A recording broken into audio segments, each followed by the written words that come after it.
Assalamualaikum semuanya. Bab 60-61. Tiba-tiba istriku cuek. Semoga nanti tidak ada yang membahas tentang kamu yang selalu menjelekkan Feli di hadapan mereka. Wah, bisa gawat nanti. Tapi aku tidak yakin, gumam Bima dalam hati yang sudah menerawang jauh tentang apa yang akan terjadi di pesta nanti. Sedangkan Dewa dia tidak sampai kepikiran hal itu, yang ada di pikirannya sekarang hanya akan mengajak istrinya ke pesta pernikahan temanya dan memperkenalkan Feli sebagai istrinya. Baiklah, kalau begitu aku pergi dulu, pekerjaanku masih banyak. Bima memang gesrek namun, kalau soal pekerjaan dia sangat kompeten dan disiplin. Mendadak sekali undangannya. Apa istriku punya gaun untuk pergi ke pesta? Selama ini kan aku tidak pernah mengajaknya ke pesta, gumam Dewa, sembari membaca undangan pernikahan tersebut. Aku tanya saja deh, daripada ribet entar. Bergegas Dewa menghubungi sang istri tercinta. Dewa mengambil ponselnya dan langsung menghubungi Feli. Pada deringan pertama langsung diangkat oleh Feli. Halo Mas. Suara lembut terdengar di ujung telepon. Halo sayang, kamu lagi apa sayang? Tanya Dewa berbahasa basi sambil menempelkan ponselnya di telinga dengan tubuh yang bersandar di kursi kebesarannya. Aku lagi di makeup ini Mas. Kenapa? Wanita itu saat ini duduk di depan meja rias, sedang di makeup oleh makeup artis sebelum pemotretan, untuk menyempurnakan tampilannya di depan kamera. Kamu punya gaun gak untuk ke pesta? Soalnya nanti malam aku mau ngajak kamu ke acara pernikahan temanku, jelas Dewa pada intinya. Sepertinya sih punya, jawab Feli. Beneran? Gimana kalau nanti siang kita beli aja yang, sekalian kita makan siang berdua di luar. Kita kan belum pernah jalan berduaan. Mendadak Dewa tersadar bahwasanya selama mereka menikah, tidak sekalipun mereka pernah jalan berdua meskipun hanya sekadar makan di luar ataupun belanja bersama. Itu semua karena Dewa yang tidak pernah mau mengajak istrinya untuk tampil di publik. Alasannya karena malu dan tidak mau semua orang tahu bahwa Feli adalah istrinya. Walaupun semua orang mengetahui jika Dewa sudah menikah namun tidak tahu siapa wanita yang dinikah itu. Tidak usah Mas, kemarin aku beli beberapa gaun sama Dewi dan belum pernah aku pakai, jadi pakai itu saja, jawab Feli yang memang baju-baju yang pernah ia beli dengan Dewi, masih baru dan belum ia pakai sama sekali. Apalagi Dewi juga menyuruhnya membeli beberapa gaun yang memang cocok dipakai ke acara pesta. Ya sudah kalau begitu terserah kamu sayang. Aku lanjut kerja biar bisa pulang cepat. Kamu jangan capek-capek dan jangan macam-macam, kalau sudah pulang langsung pulang, jangan keluyuran. Potong Feli, yang memang sudah hafal dengan apa yang akan diucapkan oleh suaminya itu. Nakal ya kamu. Ya sudah aku matikan ya, ujar Dewa dengan terkekeh. Iya Mas, semangat kerjanya. Ujar Feli sebelum panggilan terputus. Setelah acara teleponan dengan sang suami terputus, wanita cantik itu sedang mendumel. Posesif elit ngomong cinta sulit. Gengsi parah jadi orang. Dumel Feli, dia berharap Dewa akan mengucapkan I love you, atau kata-kata yang romantis sebelum memutuskan teleponnya. Namun itu semua hanya harapan saja, yang ada malah ia diberi petuah, tidak boleh ini tidak boleh itu, membuatnya kesal saja. Ya begitulah Fel laki-laki, memang suka gengsi padahal nih ya. Dia itu sayang dan cinta banget tapi gengsinya segede gunung Krakatau. Contohnya Mas Reza dia tuh sebenarnya suka sama aku, tapi sok jual mahal. Celetuk Mary yang mendengar dumelan Feli, dengan suara khas laki-laki yang dibuat seperti perempuan. Laki-laki gemulai itu memang sudah akrab dengan Feli, karena dialah yang merias Feli setiap kali wanita itu pemotretan, ditambah Mary juga teman dari Nessa. Benar sekali. Jadi Kak Mary jangan pernah menyerah buat deketin Mas Reza. Aku dan Nessa akan selalu mendukung Kak Mary. Seru Feli dengan terkikih geli, mengingat tingkah lucu Reza yang selalu digoda oleh Mary. Amboy. Terima kasih kamu dan Nessa memang yang terbaik selalu mendukungku, ujar Mary tersenyum senang. Sementara di tempat lain, seorang laki-laki tampan dengan sejuta pesona yang dapat memikat semua wanita, hingga rela melempar tubuhnya untuk di-N1 mati oleh laki-laki itu dengan cuma-cuma tengah fokus dengan laptopnya, merasakan telinganya mendadak panas. Duh, telingaku kok tiba-tiba panas. Siapa pula yang sedang ngomongin aku? Pasti para pacar-pacarku yang kangen dengan Goy 4 nganku nih, atau jangan-jangan malah jodohku, ucap Reza seraya mengusap-usap telinganya dengan wajah sumringah. Wah, jangan-jangan beneran jodohku nih. Yakinlah aku. Duh tidak sabar pengin jumpa jodoh terus nikah dan buat anak tiap hari. Lanjutnya dengan wajah berbinar-binar membayangkan hal mesum. Duh si Reza ini tidak tahu saja siapa yang sedang menggosipkannya itu, pasti dia akan menarik ucapannya yang menganggap itu adalah jodohnya. Malam pun tiba. Di sebuah ruang keluarga terdapat dua sosok laki-laki tampan yang tengah duduk dengan bosan. Bagaimana tidak bosan? Mereka sudah duduk sekitar 1 jam lebih untuk menunggu sang pujaan hati masing-masing yang tengah bersiap, namun tak kunjung selesai-selesai entah apa saja yang dilakukan kedua wanita itu. Aduh buset srepet. Lama banget mereka. Pada ngapain sih? Tanya sosok laki-laki tampan. Laki-laki itu terlihat keren dan gagah dengan setelan jas berwarna silver yang membalut tubuhnya. Tahu tuh, udah telat nih kita, jawab laki-laki tampan yang tidak kalah mempesonanya dengan setelan jas berwarna hitam. Laki-laki itu terlihat tampan dan berharisma dengan wajah dinginnya. Kedua laki-laki itu tidak lain dan tidak bukan adalah Dewa dan Bima, yang sedang menunggu Feli dan Dewi bersiap hendak menghadiri acara pernikahan Aldi teman Dewa dan juga Bima. Tap tap tap. Tiba-tiba terdengar suara langkah kaki menuruni tangga, sontak membuat kedua laki-laku yang terlihat jengah itu langsung menoleh ke arah tangga. Terlihat sosok wanita cantik yang tengah mengenakan gaun berwarna hitam dengan panjang di atas lutut dan atasan terbuka memperlihatkan dada putihnya, di belakang gaun terdapat ekor panjang yang mengembang. Wanita itu terlihat glamor dan S3C. Hai. Bagaimana penampilanku? Tanya Dewi dengan berpose ala-ala model. Ya, wanita itu adalah Dewina. Kedua laki-laki itu hanya melongo melihat penampilan Dewi, yang terlihat agak berlebihan untuk ukuran pergi ke kondangan menurut mereka, pantas saja lama.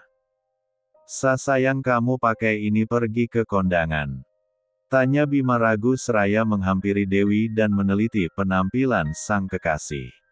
Iya, bagaimana cantik kan? Jawab Dewi dengan tersenyum bangga. Kak cantik kok. Bima hanya bisa pasrah tidak berani untuk protes ini itu, takut sang kekasih ngambek dan tidak jadi ikut dengannya. Waduh bagaimana ini? Kalau penampilannya seperti ini bisa-bisa Dewi disangka biduan lagi.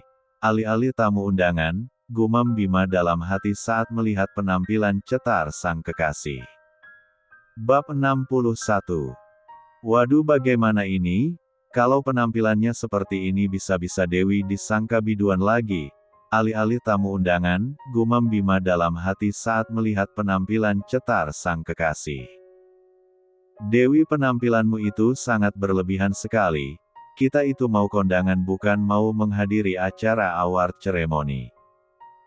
Mending kamu ganti sana dengan yang lebih simpel, seru Dewa.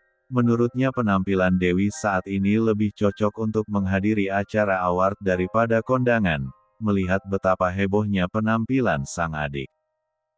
Iya sayang, apalagi ini pendek banget bagian atas juga terbuka, terus ini juga ada jebrok-jebroknya ekor gaun gini. Entar kalau keinjek orang terus kamu nyungsep gimana? Ujar Bima sambil memegang ekor gaun Dewi. Mending kalian berdua diam aja deh. Kamu juga yang katanya tadi cantik, sekarang malah ikut-ikutan Kak Dewa terus nyumpahin aku nyungsep lagi. Dasar cowok plimplan. Ini tuh visionnya artis-artis luar negeri seperti Kylie Jenner terus Gigi Hadid juga pakai kayak gini, cerocos Dewi. Wanita itu sangat kesal sekali saat penampilannya yang menakjubkan ini dikomentari seperti itu. Halah sok-sokan sekali kamu, ini Indonesia bukan luar negeri. Ujar Dewa. Dewi tidak membalas ucapan kakaknya itu, dia hanya menatap Dewa sinis. Benar yang pakek ini, atau aku tidak usah ikut saja. Ancam Dewi pada Bima saat melihat laki-laki itu hendak protes. Baiklah baiklah. Pasrah Bima, daripada tidak ada gandengannya nanti datang ke kondangan. Maaf lama ya. Seru tiba-tiba seorang wanita cantik dengan menuruni tangga, membuat ketiga orang yang sedang berdebat itu langsung melihat ke arahnya. Sontak mereka takjub melihat penampilan wanita itu, ini pertama kalinya ketiga orang itu melihat Feli dalam balutan gaun dengan dandanan yang elegan. Dewa yang tadinya terpesona seketika matanya melotot melihat gaun yang dikenakan istrinya itu. Dengan gaun panjang yang indah nan elegan berwarna soft pink membalut tubuh indah Felisa, memperlihatkan bahu mulusnya dengan dada yang sedikit menyembul serta terdapat belahan gaun itu sebatas paha, membuat wanita itu terlihat sangat cantik elegan dan anggun. Sayang apa yang kamu pakai itu?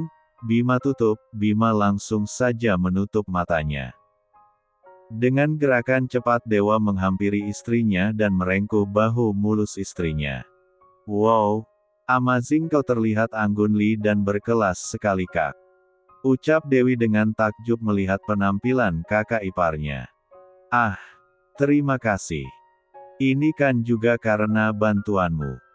Memang Dewi lah yang memilihkan baju untuk Feli. Sebab tadi Feli sempat berkonsultasi pada adik iparnya yang ahli dalam bidang perfasionan itu. Awalnya Dewi menyuruh Feli untuk berdandan seperti dirinya, namun kakak iparnya itu menolak. Sedangkan Dewa yang tidak suka dengan penampilan istrinya pun, menarik tangan sang istri. Bukan karena tidak cantik, justru istrinya itu cantik sekali sampai-sampai ia tidak rela membawa sang istri ke pesta. Mas kita mau kemana? Tanya Feli bingung, sembari menahan pergerakan Dewa. Ke kamar. Jawab Dewa datar. Ngapain? Kita tidak jadi pergi. Jadi, tapi ganti bajumu itu. Dewa menatap istrinya dengan tajam. Berani sekali istrinya itu mengumbar kedua aset berharganya. Kalau tidak mengingatkan pesta, aku pasti akan menghabisimu yang. Gerutu Dewa dalam hati. Aduh. Tidak usah kebanyakan drama, lebih baik kita berangkat sekarang, kita sudah telat ini. Seru Dewi cepat, seraya menarik tangan Feli berjalan dengannya. Kalau sampai berganti baju lagi pasti mereka tidak akan jadi menghadiri pesta, karena semua gaun Feli modelnya tidak jauh beda dari yang wanita itu pakai, tentu saja itu semua karena Dewi lah yang memilih sesuai dengan seleranya, sedangkan Feli hanya pasrah saja. Dewi, apa-apaan kamu? Pekik Dewa, tidak suka dengan tingkah adiknya yang seenaknya membawa istrinya. Namun si empunya tidak menggubris sama sekali. Sudahlah bro slow. Ucap Bima seraya berjalan di belakang Dewi dengan tangan yang senantiasa menggenggam ekor gaun wanita itu. Sudah seperti dayang saja si Bima. Sepanjang perjalanan menuju hotel tempat acara pesta pernikahan Aldi, Dewa hanya diam saja dengan wajah datar dan tatapan dinginnya. Mas, sudah dong. Jangan diemin aku kayak gini, mending aku tidak usah ikut saja tadi jika didiemin seperti ini. Keluh Feli, entah apa yang terjadi dengan suaminya ini, akhir-akhir ini jadi suka ngambek kayak bocah saja. Biarin. Siapa suruh tidak mau mengganti baju itu? Jadi jangan salahkan aku, salahin kamu tuh yang nggak nurut sama suami justru malah nurut sama si Dewi. Sewotnya, yang justru terlihat mengelika di mata Dewi dan Bima, yang turut memperhatikan kedua pasutri itu dari kaca spion. Sudahlah mas, aku tuh ingin terlihat cantik biar tidak membuatmu malu nantinya, ujar Feli membujuk suaminya. Mendengar ucapan istrinya membuat hati Dewa mencelos. Dewa menghela nafasnya, tangannya bergerak menggenggam tangan istrinya. Sayang, bajumu terlalu terbuka, aku tidak suka melihatnya. Bagaimana kalau di sana kamu dianggap masih single terus banyak pria yang deketin kamu, pokoknya aku tidak rela. Ucap Dewa yang terdengar seperti merengek. Feli memilih diam saja membiarkan suaminya yang sekarang mentigaluknya dengan membenamkan wajah di lehernya. Enggan menimpali lagi ucapan suaminya, percuma saja pasti ujung-ujungnya ngambek kayak tadi, mending manja seperti ini. Sedangkan dua makhluk yang duduk di depan mereka hanya diam saja, mereka sudah jengah melihat kelebayan Dewa. Bima memilih fokus menyetir, sesekali menciumi tangan Dewi yang ia genggam, sedangkan Dewi bersandar dengan nyaman di bahu sang kekasih, mengabaikan perang antar suami istri itu yang masih saja berdebat soal baju. Setelah beberapa saat, akhirnya mereka sampai di hotel tempat diadakannya pesta. Bima memarkirkan mobilnya di tempat yang telah disediakan. Dewa senantiasa masih memperlihatkan wajah masamnya, dia seperti malas untuk masuk. Dewa menghembuskan nafasnya berat, tangannya bergerak membuka sabuk pengaman, lalu keluar. Tidak lupa ia membukakan pintu untuk istrinya, dan membantu istrinya keluar dari dalam mobil. Ingat, selalu di sampingku. Titah Dewa tegas tanpa mau dibantah, seraya memeluk posesif pinggang ramping istrinya. Iya mas. Kamu jangan cemberut gitu dong, gak enak dilihatnya senyum dikit napa, kesannya kayak kamu menghadiri acara pernikahan mantan tercinta kamu. Tutur Feli, saat melihat wajah suaminya yang cemberut. Sayang, kamu bicara apa sih? Iya aku tidak akan cemberut lagi, tapi untuk senyum itu tidak akan, karena senyumku hanya untuk istriku ini. Gombal Dewa seraya mencubit ujung hidung istrinya. Dewi dan Bima dengan kompak memasang wajah hendak muntah ketika mendengar gombalan Dewa.